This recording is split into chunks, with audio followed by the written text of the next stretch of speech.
वसुदेव सुतं देवं कंसचाणूरमर्दनं देवकी परमानंदम কৃষ্ণম বন্দে জগদ্গুরু। তাহলে আমরা এর আগের দিন দেখলাম যে সুখ দুঃখে সমে কৃত্বা লাভালাভ জয়া জয় তত যুদ্ধায় যুদ্ধস্য নৈবং পাপম অবাপসসি। ভগবান অর্জুনকে বলতে চাইছেন যে তুমি ক্ষত্রিয়, ধর্মযুদ্ধ তোমার স্বাধিকার মানে স্ব অধিকার, সেই হিসাবে তুমি এই ধর্মযুদ্ধে অবতীর্ণ হও, কিন্তু সুখ দুঃখ, লাভ ক্ষতি, জয় পরাজয় এসবগুলো তুচ্ছ জ্ঞান করতে হবে। তাই ভগবান বলছেন যে তুমি সুখে অনুরাগ এবং দুঃখে দ্বেষ না করে ধর্মযুদ্ধের জন্য প্রস্তুত হও। এইরূপ করলে গুরুজনাদি এনাদের বধ করেও তোমার প্রত্যবায় হবে না।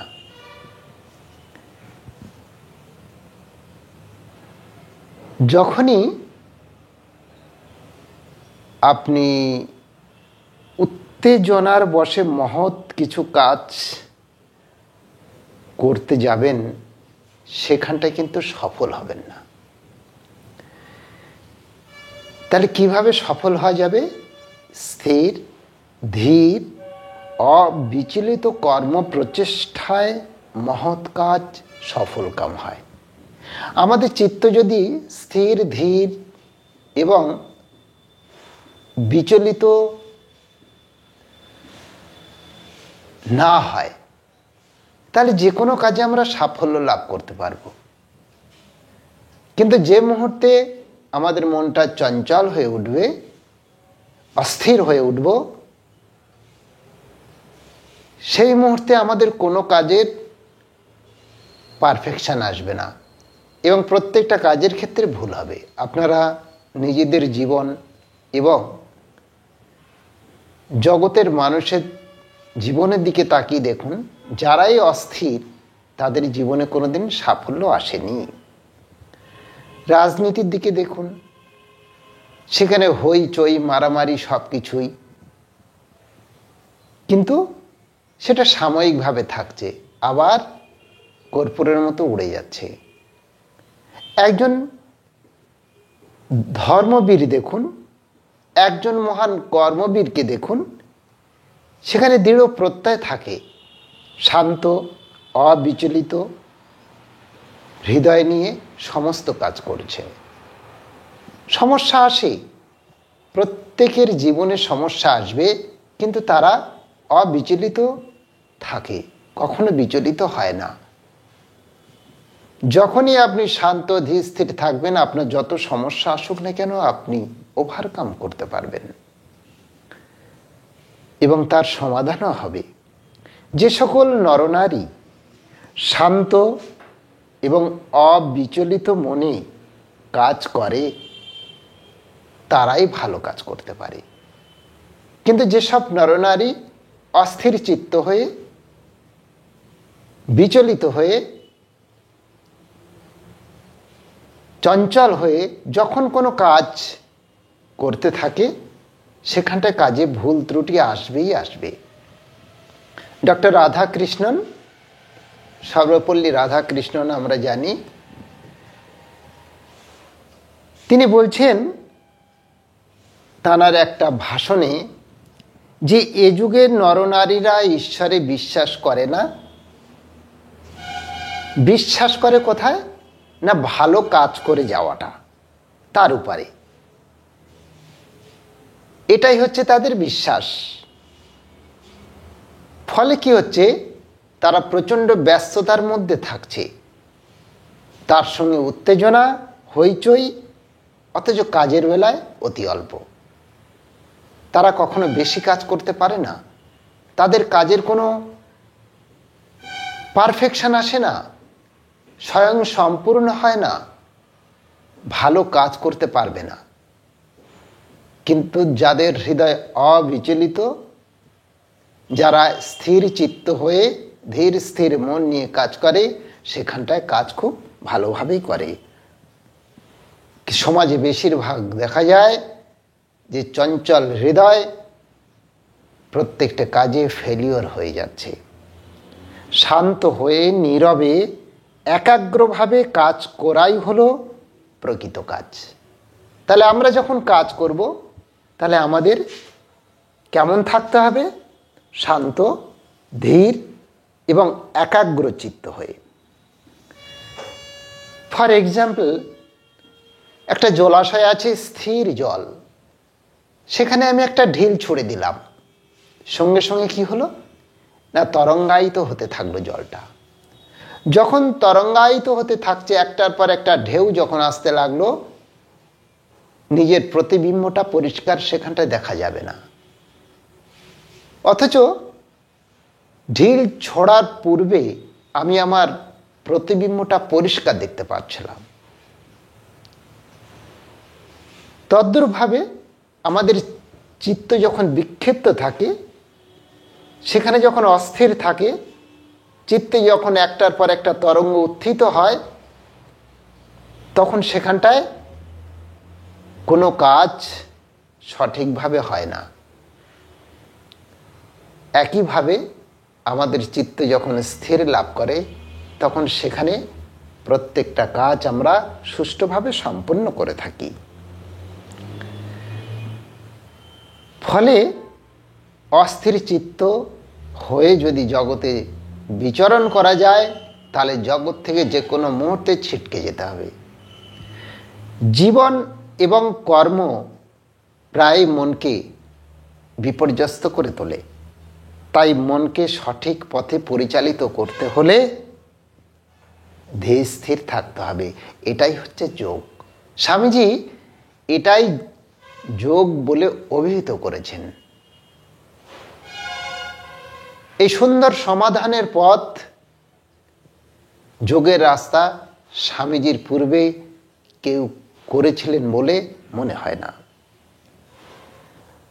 অন্য আর একটা উদাহরণ দিলে জিনিসটা পরিষ্কার হবে। ধরুন একটা পশু, সেই পশুটা যখন ক্ষিপ্ত হয়ে ওঠে, উত্তেজনাবশত তার মনটা বিক্ষিপ্ত হয়ে ওঠে এবং সেটা কাজে প্রকাশিত হয়। তাহলে আমরাও যদি সেই রকমই হই, তাহলে পশুদের সঙ্গে আমাদের কোনো পার্থক্য থাকে না। মানুষের ক্ষেত্রে কি হয়, প্রশিক্ষণের দরকার থাকে। প্রশিক্ষণের পূর্বে একই রকম আচরণ দেখা যায় পশুদের মতন, কিন্তু মানুষের মনটাকে যখন প্রশিক্ষণের মাধ্যমে শিক্ষায় শিক্ষিত করা হয়, তখন সেখানটায় আচরণটা সুন্দর, সহজ, ধীর স্থির রূপে পরিগণিত হয়।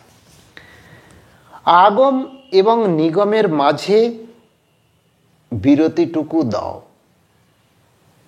অর্থাৎ সঙ্গে সঙ্গে অ্যাকশন নিলে চলবে না।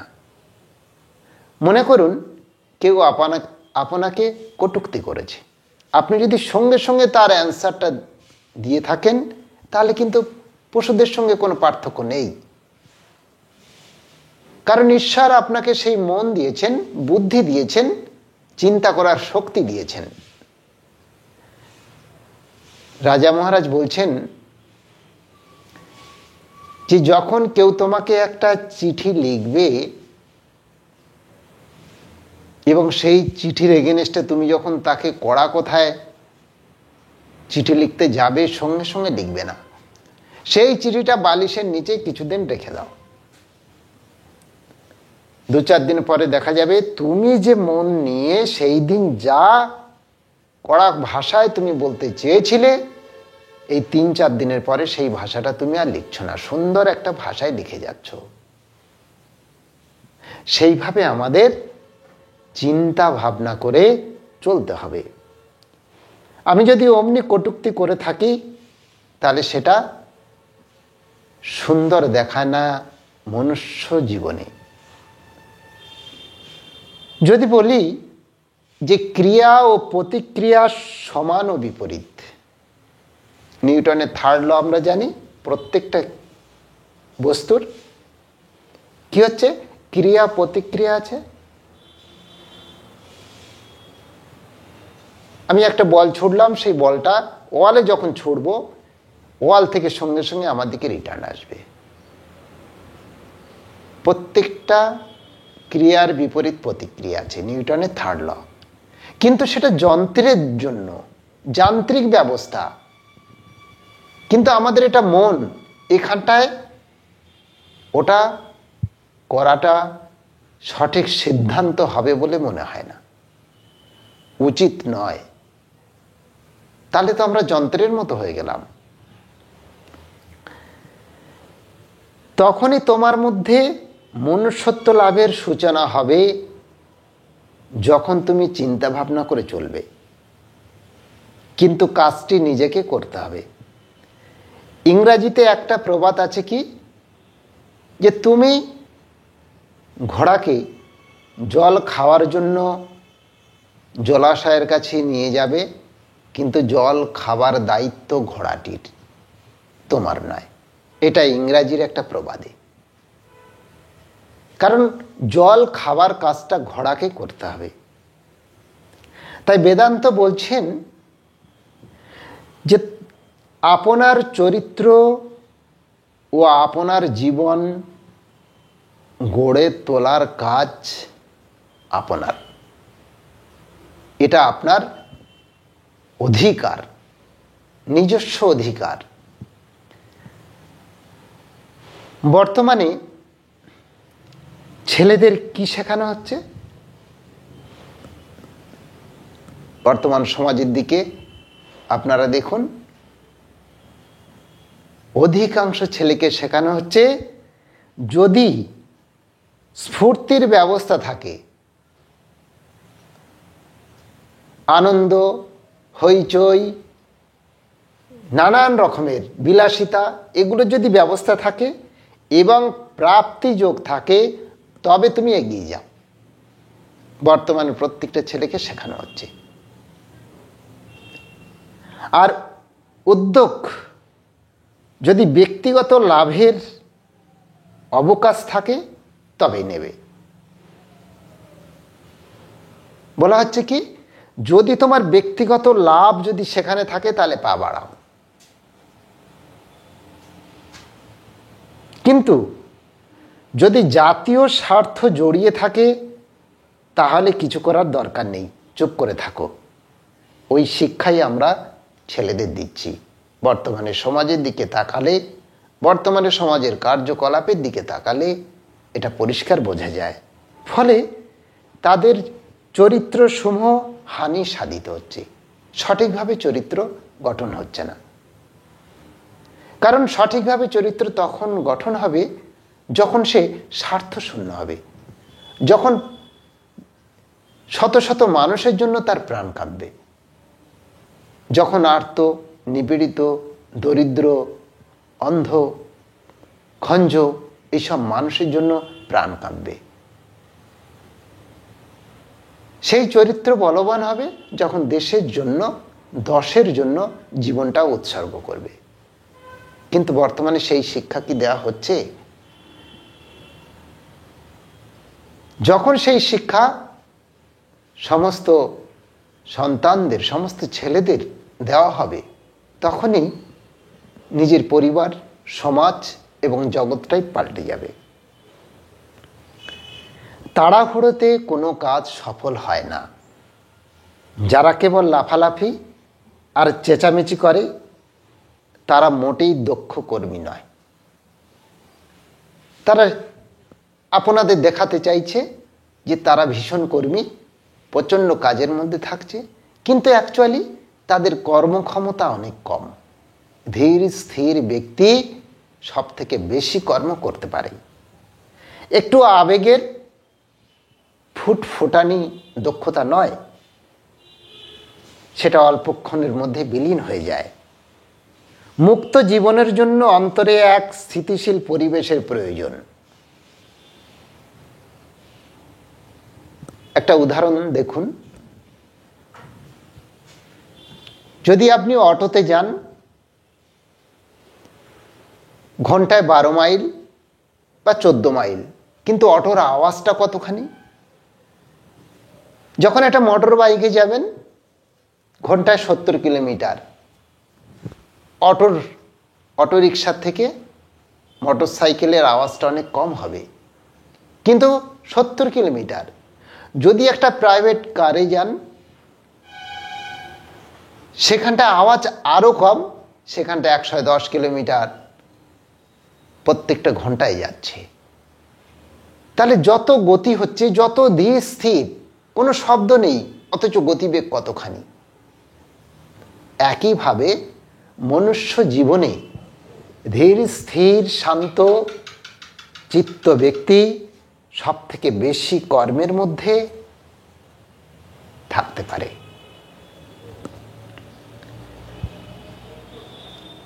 এরপরে ভগবান বলছেন, এষা তে ভিতা সাংখ্যে বুদ্ধির যোগে তিমাং শ্রেণু বুদ্ধা যুক্ত জয়া পার্থ কর্মবন্ধং প্রহাস্যসি।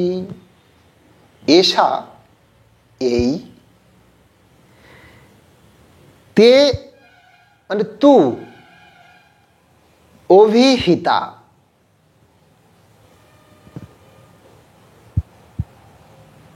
সাংখ্যে বুদ্ধির যোগে, বুদ্ধি মানে জ্ঞান, যোগ মানে কর্মযোগ, ত্রিমাং শ্রেণু সত্য রজ তম, এই 3 গুণ।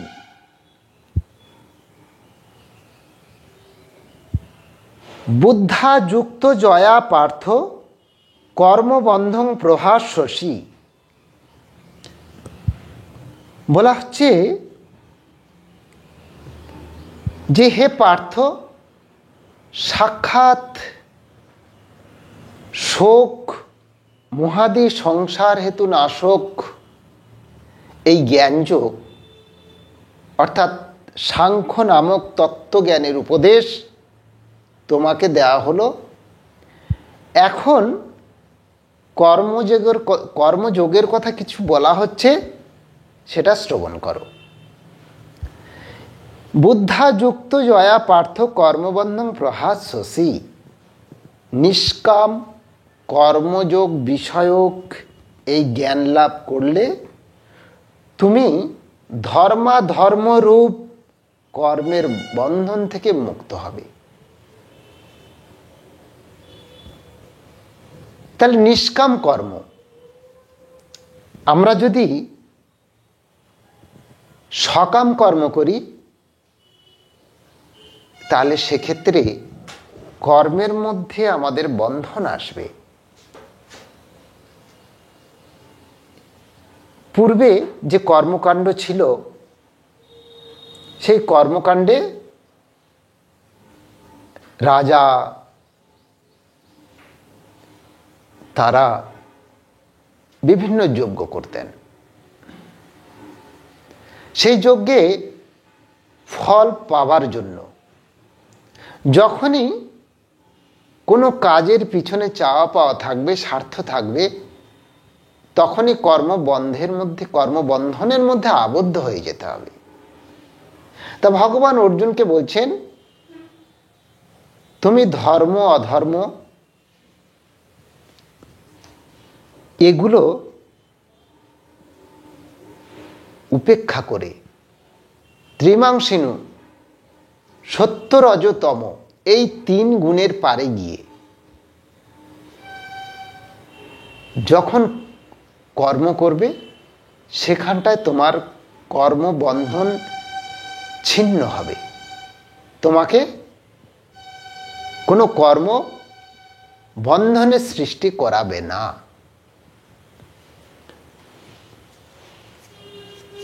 বলছেন, যে কাজে দক্ষ নয় সে কেবল হইচই, চিৎকার ও নানা ঝামেলা সৃষ্টি করে। আপনারা দেখবেন যার কাজ করার ক্ষমতা নেই, যার কাজ করার পদ্ধতি জানা নেই, সে আগে যেখানেই কোনো কিছু সুষ্ঠু ব্যবস্থা থাকবে সেখানে গিয়ে হুমড়ি খেয়ে পড়বে এবং সেখানটায় নানান রকমের ঝামেলা সৃষ্টি করবে, অথচ কাজের নামে অষ্টরম্ভা।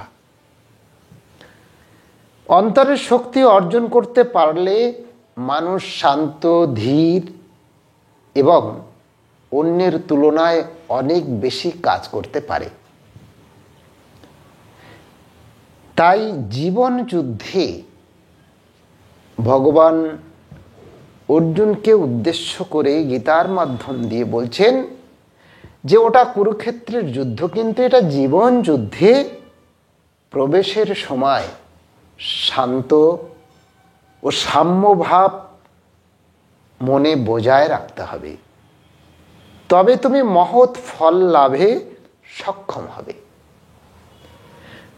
তাহলে প্রত্যেকটা ক্ষেত্রে ভগবান উপদেশ দিচ্ছেন যে তোমার চিত্ত যেন অবিচলিত থাকে, তোমার চিত্তের মধ্যে যেন অস্থির ভাব না আসে, সাম্যভাব বজায় থাকে, তুমি ধীর স্থির হও। তাহলেই প্রত্যেকটা কাজে তুমি সাফল্য লাভ করতে পারবে। কোন একটা স্টুডেন্ট, ছাত্রের দিকে আপনারা ধরুন, ছাত্র যদি স্থির চিত্ত হয়ে পড়াশোনা করে, যে কোনো ছাত্র, তাহলে সে অল্প সময়ের মধ্যে সেই পড়াটাকে দখল করতে পারবে। কিন্তু যখন চঞ্চল কোনো একটা ছাত্র পড়াশোনা করছে, বইয়ের দিকে চোখ আছে, তার মনটা চলে গেল ফুটবল মাঠে, হাডুডু মাঠে, কাবাডি মাঠে, বাজার ঘাট সব কিছু তার মনের মধ্যে চলে এলো, তাহলে মনটা একটা মন দিয়েই তো সব কিছু হবে। সেই মনটা যদি পড়ার দিকে না আসে, অন্যদিকে যায়, তাহলে সেই ছাত্রটি ভালো রেজাল্ট করবে কি করে? তদ্রূপভাবে আমাদের মন যখন অস্থির থাকে, যখন সব সময় চঞ্চল অবস্থা থাকে, আমরা কোনো কাজটাকে সঠিকভাবে করতে পারছি না, কখনোই পারবো না। তাই ভগবান বারবার বলছেন যে তোমার মনটাকে স্থির রাখো। কারণ অর্জুন ভগবানকে ওই প্রশ্ন করেছিলেন যে চঞ্চল মন আমি কি করে সংযত করব?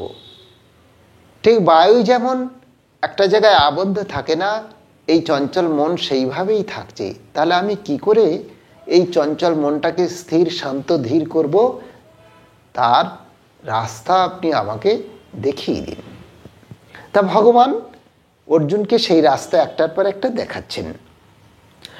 আত্মা উপলব্ধির জ্ঞান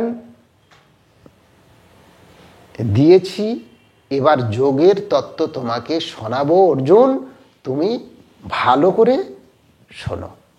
ভগবান অর্জুনকে বলছেন জগৎ মিথ্যা, আত্মাই সত্য। ভগবান শ্রীরামকৃষ্ণদেব কি বলছেন? ঈশ্বর সত্য, জগৎ মিথ্যা। শ্রীকৃষ্ণ কি বলছেন? জগৎ মিথ্যা, আত্মাই সত্য। আত্মা মানে ঈশ্বর। এটাই হচ্ছে জ্ঞানযোগ। যদি কেউ যোগ বুদ্ধি অবলম্বন করে কাজ করে,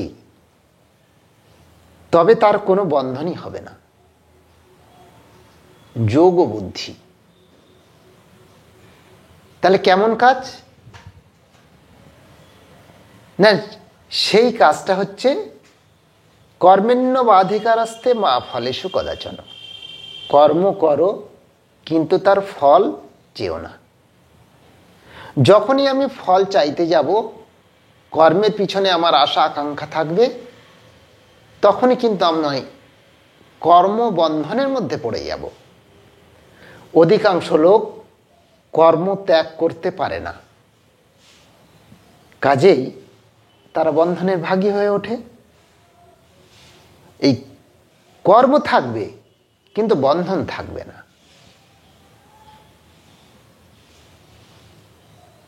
যদি যোগ দৃষ্টিতে আমরা সেই কর্ম করতে পারি, এই হলো গীতার একটা মহান শিক্ষা। সেই যোগ দৃষ্টিতে যে কোনো কর্ম যখন করব, সেই কর্মের ভিতরে আমাদের কোনো ফলের লোভ থাকবে না। যেমন একজন ভালো গান করলো, সে সবসময় ভাববে মানুষ তাকে বাহবা দিচ্ছে কিনা। এই যে ফল একটা চাইছে, মানুষ তার প্রশংসা করছে কিনা। একজন ভালো লেকচারার ভালো লেকচার দিলেন, সেখানটায় তিনি আশা করছেন কি যে কেউ তার প্রশংসা করছে কিনা। এইগুলো ফল। আমি একটা কাজ করলাম, তার এগেনস্টে আমি ফল চাইছি।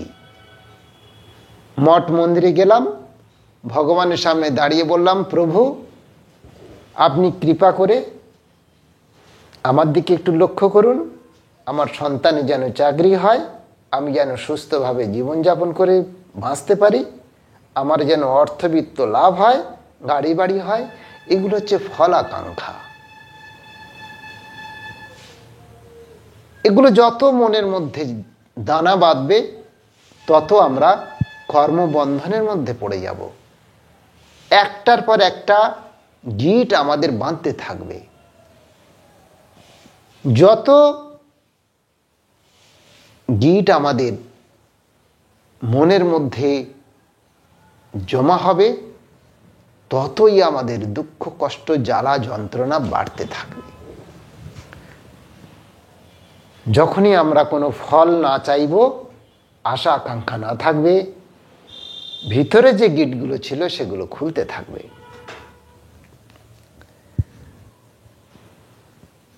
নেহাভিক্রমণা স্বস্তি প্রত্যবায় ন বিদ্যতে স্বল্পমেপ্যস্য ধর্মস্য ত্রায়তে মহতো ভয়াৎ। আর কি বলছেন?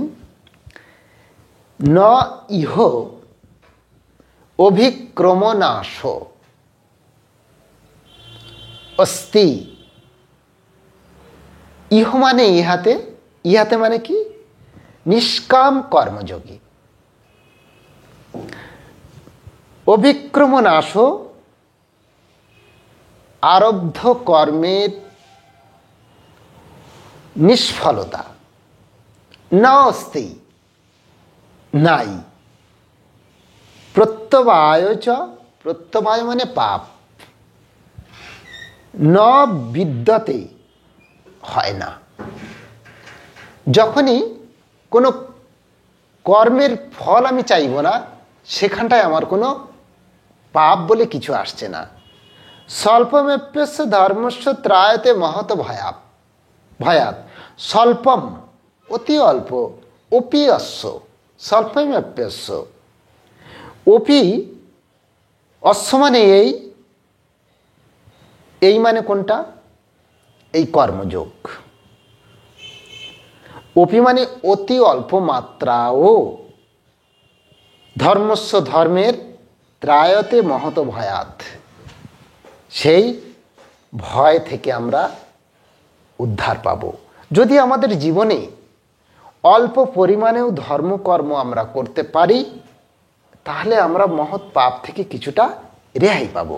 তাই ভগবান বলছেন যে মোক্ষ মার্গরূপ নিষ্কাম কর্মযোগে কোনো প্রকার প্রচেষ্টা নিষ্ফল হয় না এবং বৈগুণ্যজনিত প্রত্যবায় হয় না। এই নিষ্কাম কর্মযোগের অল্পমাত্র অনুষ্ঠানেও জন্ম মরণরূপ সংসারের মহাভয় হইতে পরিত্রাণ করে। তাহলে আমাদের জীবনে, অর্থাৎ মনুষ্য জীবনে ধর্ম কর্ম খুবই দরকার। ধর্মেন হীনা পশুবি সমানা।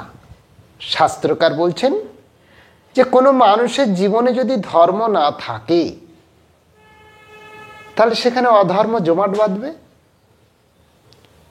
অধর্ম পশুভি সমানা, পশুদের সমান সমতুল্য হব। তাই মনুষ্য জীবন দুর্লভ জীবনে আমাদের ধর্ম অবশ্যই অবধারিত, এটা দরকার। যে কোনোভাবে হোক আমাদের জীবনে ধর্ম খুবই প্রয়োজন, আমাদের ধার্মিক হতে হবে। ব্যবসায়াত্মিকা বুদ্ধি রেকে হো কুরুনন্দনা বহু শাখা অনন্তশ্চ বুদ্ধয় ব্যবসায়িনাম। ভগবান আর কি বলছেন? ব্যবসায়াত্মিকা, ব্যবসায়াত্মিকা মানে নিশ্চয়াত্মিকা বুদ্ধি, আর অব্যবসায়াত্মিকা মানে ঠিক তার বিপরীত।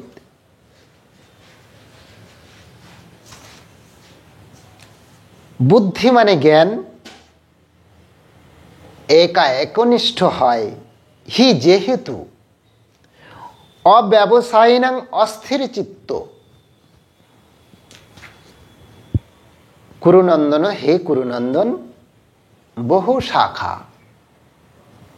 হনন্তাশ্চ, আমাদের এই বিভিন্ন রকমের মনের মধ্যে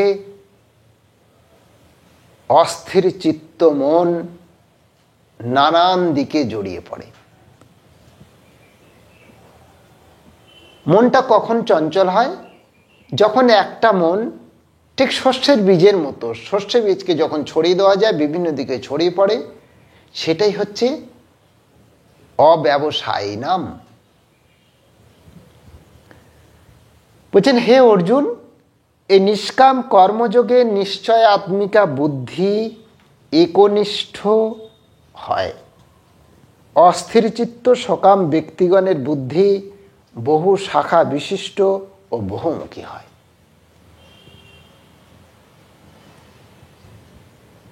একাংশাৎ বিপ্রা বহুধা বদন্তি। জগতে একমাত্র সৎ বস্তু আছে এবং তাকে উপলব্ধি করার জন্য ঋষি মুনিরা হাজার হাজার শয়ে শয়ে বছর তপস্যা করে চলেছেন, জন্মের পর জন্ম। সেই একটা টার্গেট কি? যে আমাকে আত্মলাভ করতে হবে, আমাকে ঈশ্বর লাভ করতে হবে। যত সময় আমরা কামনা বাসনার দাস হয়ে থাকব তত সময় ইন্দ্রগণ আমাদের দূর থেকে ওয়াচ করবে, কিন্তু ঘাড়ে চাপবে না। যে মুহূর্তে আমাদের কামনা বাসনা মন থেকে চলে যাবে তখন ইন্দ্রগণ দেখবে যে এ তো এবার ফ্রি হতে যাচ্ছে, তখন বিভিন্ন ইন্দ্রগণ এসে ঘাড়ে চাপবে এবং তখন মনটাকে বহির্মুখী করে দেবে, চঞ্চল করে দেবে, অস্থির করে তুলবে। কিন্তু সেগুলো উপেক্ষা করে যদি আমরা নিষ্কামভাবে কর্মযোগে রত হই এবং স্থির চিত্তে ঈশ্বরে শরণাপন্ন হই, তাহলে কিন্তু নিশ্চিতভাবে আমরা জয়ী হব। সাধক যখন অন্তিম সময়ে জয়লাভ করে,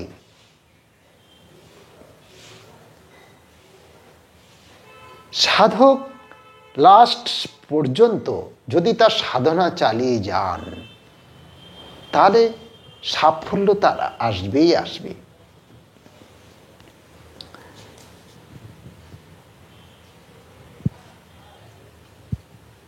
কামাত্মনা স্বর্গপরা জন্ম কর্ম ফল প্রদান ক্রিয়া বিশেষ বহুলাং ভোগৈশ্বর্যগ্রতিং পতি। কি বলছেন? কামাত্মনা স্বর্গপরা জন্ম কর্ম ফল প্রদাম ক্রিয়া বিশেষ বহুলাং ভোগৈশ্বর্য গতিং প্রতি। হে পার্থ, অবিবেকী পুরুষগণ বেদোক্ত কর্মের প্রশংসায় অনুরক্ত। এই কামাত্মন স্বর্গপরা। ক্রিয়া বিশেষ বহুলাং ভোগৈশ্বর্য গতিং প্রতি। স্বর্গাদি ফলজনক কর্ম ব্যতীত অন্য কিছুই নাই, তাহারা এইরূপ বিশ্বাস করেন। যারা সকাম কর্মে ব্যস্ত, তাদের কর্মবন্ধন এবং অব্যবসায়ী নাম জীবনে সঠিকভাবে দাঁড়াতে পারে না। কিন্তু যে সকল ব্যক্তিরা নিষ্কাম হয়ে কোনো কর্ম করেন, নিষ্কাম হয়ে প্রত্যেকটা কর্মে রত থাকেন, তারাই একমাত্র সফল কাম হন। পরের দিনে অর্থাৎ নেক্সট উইকে আবার গীতার 44 নম্বর শ্লোক থেকে শুরু হবে। ওম শান্তি শান্তি শান্তি। হরি ওম তৎসৎ। শ্রীরামকৃষ্ণার্পণমস্তু।